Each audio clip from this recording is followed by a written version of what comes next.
Un aventurier puissant et courageux se ferait un chemin dans un donjon. Il s'appelle Rant et sa bouche manque de se détacher lorsqu'il rencontre un terrifiant monstre ailé avec de gros biceps. Cette chose a l'air incroyablement puissante et possède une bouche à l'intérieur de son autre bouche. Rant n'a jamais été aussi terrifié de sa vie et ne réalise que maintenant qu'il ne pourra pas survivre à cette rencontre. La bête gigantesque qui ressemble à un Digimon se dirige vers Rant. Il n'arrive pas à croire que cela lui arrive, lui qui pensait devenir un aventurier de classe mythique. La bête le mord avec sa gueule. Quelque temps plus tard, Rant est surpris de découvrir qu'il est toujours en vie, mais il est choqué de découvrir qu'il n'est plus qu'un squelette. Dans le passé, on montre une époque où notre courageux protagoniste avait encore de la chair et des organes. Ce type n'a aucune idée de ce qui est sur le point d'arriver et il est donc très optimiste à l'idée d'entamer une nouvelle journée d'aventure. Il pense à la chance qu'ont les nobles et les érudits de pouvoir dormir tard le matin. C'est un aventurier de classe bronze, né et élevé dans une ville trop petite pour figurer sur la carte. Il est à la recherche d'un emploi et ses emplois sont fournis par la guilde des aventuriers et sont attribués en fonction du rang et des compétences spécifiques de l'aventurier. La guilde procède probablement ainsi pour éviter que les aventuriers les plus stupides ne se fassent tuer ou ne se transforment en squelettes. Il existe une multitude de tâches, allant de l'extermination de monstres à la collecte de matériaux. Des idiots à l'air ennuyeux appellent Rant et lui expliquent qu'il retourne dans le labyrinthe parce qu'il n'y a pas de bon travail. Ces dégénérés ne comprennent pas comment Rant peut travailler si dur et s'enfuir pour jouer à Fortnite. Rant explique que la plupart des aventuriers aiment faire équipe, mais qu'ils restent toujours seuls. Cela fait maintenant 10 ans que le jeune garçon part à l'aventure et il n'est toujours que bronze, l'avant-dernier rang. Il gagne sa vie en vendant des objets, mais il est très économe. Rant mène une vie plutôt monotone. Le garçon entre dans un labyrinthe qui le changera à jamais. Ce donjon a été largement exploré et est complètement désert, mais il trouve un passage secret. Il espère y trouver de précieuses armes magiques. À ce stade, Rant est trop stupide pour remarquer tous les signes évidents que cet endroit est super dangereux et il se retrouve dans la pièce où il connaîtra sa fin. Alors qu'il se trouve face à face avec ce qu'il appelle un dragon, celui-ci lui explique que c'est le plus grand de tous les monstres et qu'il semble avoir évolué jusqu'à sa forme finale. Rant se rend vite compte qu'il n'a aucune chance face au dragon. Revenant au début de l'épisode, Rant se demande comment il est encore en vie après avoir été dévoré, car il n'est plus qu'un squelette. Il est désormais un monstre immortel appelé mort-vivant. Cela semble bien, mais un évêque ou un prêtre pourrait facilement le détruire avec sa magie de purification. Comme les morts-vivants ne sont pas faits pour ce monde, Rant fait beaucoup pour quelqu'un qui n'a pas de cerveau et commence à se demander s'il est vraiment mort. Mais il est toujours conscient et a ses souvenirs, il doit donc être encore en vie d'une manière ou d'une autre. Incapable de répondre à toutes ces questions existentielles, Rant veut retourner en ville, mais il se rend vite compte que cela ne lui apportera que des ennuis. Rant décide finalement d'ignorer tous les problèmes et de sortir de cette pièce le plus vite possible. Il lui explique les mystères des labyrinthes. Personne ne sait vraiment d'où ils viennent ni comment ils fonctionnent, mais il y en a beaucoup dans le monde entier et des tonnes de trésors précieux peuvent être trouvés à l'intérieur. Mais des monstres rôdent dans chaque labyrinthe. Les aventuriers solitaires doivent arriver dans ce donjon dans quelques jours. Rant a donc l'intention de leur demander des conseils sur sa situation, mais il se rend vite compte qu'il va devoir apprendre à parler sans sa langue. Soudain, un monstre squelettique apparaît et Rant se prépare à le combattre, mais il ne peut même pas bouger à cause de son manque de muscles. Il était déjà très faible en tant qu'humain, mais là, c'est encore pire. Rant a peur parce qu'il est totalement vulnérable, mais l'idiot squelettique est encore pire. Il se rend compte qu'il ne peut pas utiliser de technique d'épée puisqu'il n'est qu'un tas d'os, mais il se souvient qu'il peut utiliser l'énergie spirituelle. Heureusement, celle-ci fonctionne même s'il n'est plus un humain et il l'utilise pour améliorer ses capacités physiques. Avec ses attaques, Rant détruit le crâne de son adversaire, mais il est choqué lorsqu'un objet se met à briller. Il se rend compte qu'il vient de récupérer son énergie spirituelle et se demande ce qui a bien pu se passer. Dans un souvenir, on voit une jeune fille enseigner à Rant ce que sont les monstres, qui évoluent vers des choses plus grandes avec le temps et l'expérience. Cela s'applique également aux humains, qui grandissent avec l'entraînement, mais les monstres sont d'un autre niveau et elle utilise les squelettes comme exemple. En général, les squelettes restent simplement des squelettes, mais en de rares occasions, ils se transforment en ghouls. C'est ce qu'on appelle l'évolution existentielle et Rant en a une idée. Les ghouls sont également des morts vivants, mais d'une certaine manière, elles ressemblent aux humains parce qu'elles ont de la chair. S'il pouvait devenir une goule, il lui suffirait de porter des vêtements et un masque pour pouvoir retourner en ville sans que les gens soient terrifiés. Rand retrouve un peu d'optimisme car son nouvel objectif est de vaincre les monstres du labyrinthe et de devenir une goule. En ville, nous voyons que l'ami de Rand est déçu qu'il ne soit pas venu, alors elle dîne. Dans le donjon, nous voyons que Rand a déjà vaincu 5 squelettes, qu'il a retrouvé sa mobilité et qu'il a appris que la lumière des ennemis vaincus le guérit. Grâce à cela, il peut utiliser de l'énergie spirituelle à chaque combat. Rand décide de trouver des monstres plus forts et trouve un Slim. Ces monstres sont considérés comme faibles, mais il ne faut pas les sous-estimer car les attaques physiques ne sont pas efficaces sur eux. Rand n'a pas la possibilité d'utiliser la magie offensive et tout ce qu'il peut faire, c'est tirer des coups de feu, ce qui n'est pas adapté au combat. Il décide donc d'attaquer à l'épée. Il n'y a que 2 façons de vaincre un Slim, en perçant son cœur ou en le brisant jusqu'à ce qu'il ne puisse plus se régénérer. Après avoir esquivé une attaque, Rand est choqué d'avoir réussi, mais il pense qu'il a eu de la chance en touchant le noyau et prend une pierre magique comme prix. Cette pierre est utilisée comme cosmétique pour rendre les personnes laides moins laides. Pendant ce temps, à la guilde, 2 personnes se disputent au sujet d'un nouveau venu qui a essayé de les rejoindre. Ils allaient recommander de rejoindre Rand, mais il ne s'est pas montré ces derniers temps. Le nouveau venu veut de l'argent. Alors un membre de la guilde lui recommande un labyrinthe. Un labyrinthe où il est facile de trouver des trésors et des matériaux. Elle ne le sait pas, mais ce labyrinthe est le même que celui où se trouve Rand. Dans le labyrinthe, Rand explique qu'il ne ressent ni le sommeil ni la faim, ce qui est très bien, car tout ce qu'il mangerait finirait probablement par traverser ses os. Il a lutté sans relâche, mais il devient clair que l'évolution existentielle prend beaucoup de temps. Ses capacités physiques sont revenues et il peut aussi utiliser le mana. Le plus surprenant, c'est qu'il peut encore utiliser sa divinité malgré son état de squelette.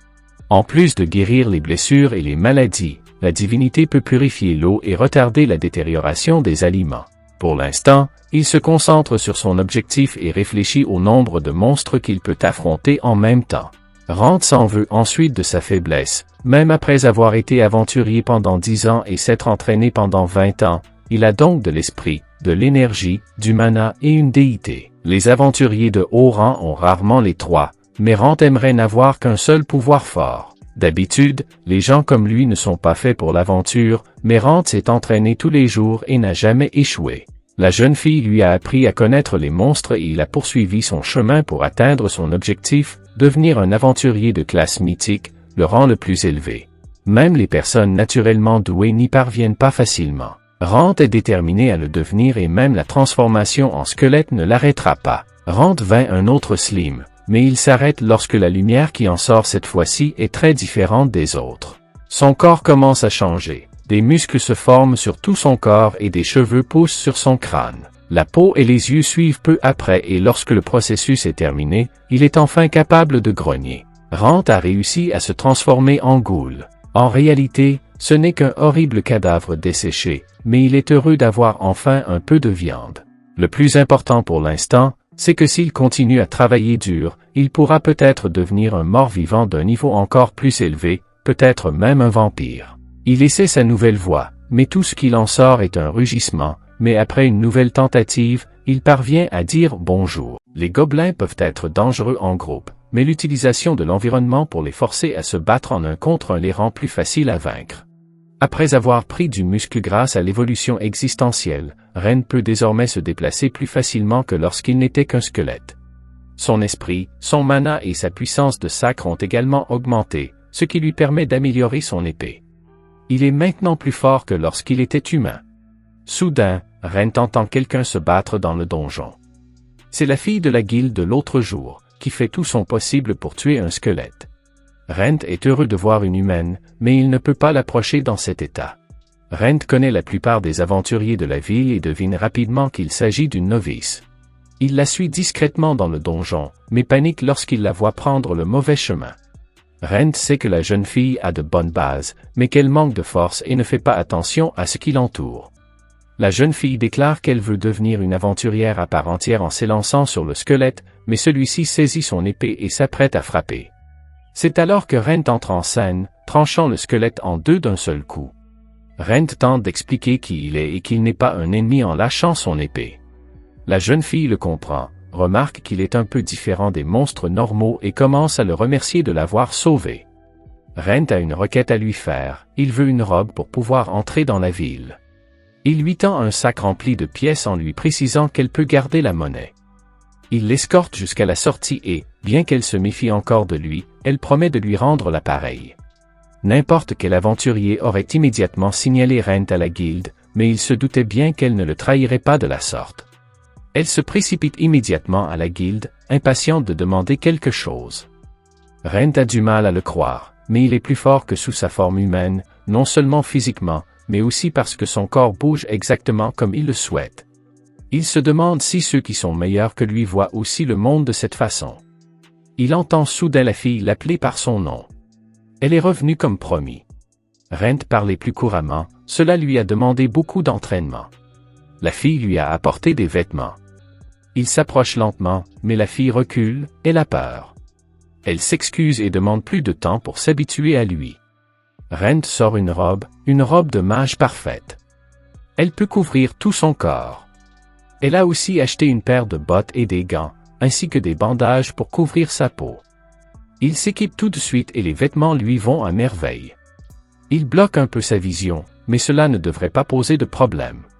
Il a toujours l'air d'un monstre, il ne peut donc pas vraiment se promener dans la ville comme ça, mais la jeune fille y a pensé et a sorti un masque en métal. Le masque s'adapte parfaitement à son visage, mais il ne peut pas l'enlever.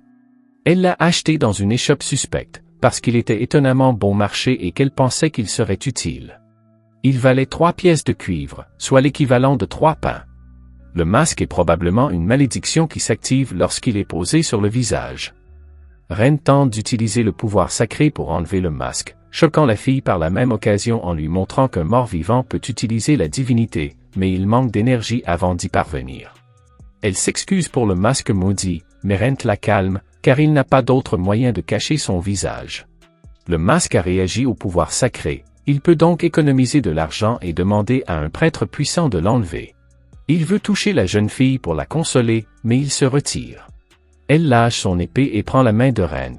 Elle dit qu'elle sait que Rent n'est pas une mauvaise personne, c'est pourquoi elle n'a plus peur. Elle tremble en s'accrochant à lui. Sur ce, ils retournent tous les deux à la ville, Malte. La jeune fille explique qu'elle s'est inscrite comme aventurière dans la capitale, mais comme il y a beaucoup d'aventuriers célèbres, en tant que novice, il n'y a pas beaucoup de travaux qu'elle peut faire. Elle est venue à Malte parce qu'il y a 2 labyrinthes à proximité, et Malte est donc un bon endroit pour s'entraîner et se perfectionner. Au fur et à mesure qu'il s'approche de Malte, il commence à se lier d'amitié. Beaucoup de gens dans la ville connaissent Rent, ils sauront donc immédiatement que quelque chose ne va pas lorsqu'il montrera sa carte d'identité, choisissant d'entrer par une porte qu'il utilise rarement. Il remercie Rina pour son aide, soulignant que c'est grâce à elle qu'il est arrivé jusqu'ici. Mais elle ne veut pas se séparer tout de suite, promettant de l'aider même après leur entrée dans la ville. C'est un monstre et si quelqu'un le découvre, elle sera accusée d'un crime. Il ne veut pas la déranger davantage. Rina dit qu'elle serait morte sans lui, et qu'elle est prête à risquer sa vie une fois pour lui. À l'entrée, ils montrent leur carte d'identité et sont autorisés à entrer, bien que l'étrange tenue de Rent soit vraiment suspecte et que les gardes lui ordonnent de montrer son visage. Rina prend sa défense, disant que le masque est maudit et attribue son étrange façon de parler au fait qu'il a été gravement blessé lors d'un combat. Il cache ses cicatrices derrière un masque qu'il ne peut plus enlever. Les gardes sont sur les nerfs, ils essaient d'arracher le masque, mais il ne bouge pas, et ils sont donc autorisés à entrer, tout cela grâce à Rina. Au passage d'une calèche, Rent disparaît, laissant Rina seule. Il est certain que Rina deviendra une grande aventurière, mais il ne peut plus l'accabler. Il a cependant besoin d'un humain pour coopérer avec lui, et il décide donc de rendre visite à quelqu'un. Après avoir frappé, il n'y a pas de réponse, alors il entre et trouve une fille sexy, Lorraine, endormie. Il l'appelle à plusieurs reprises, et dans son sommeil, elle sait déjà qu'il s'agit de Rent, se réveillant pour le voir avec un masque. Rent enlève son gant, ce qui la choque encore plus. Si vous voulez une suite à cet anime, commentaire avec « Je veux être un aventurier de rang S ». S'inscrire et laisser un like. Merci d'avoir regardé.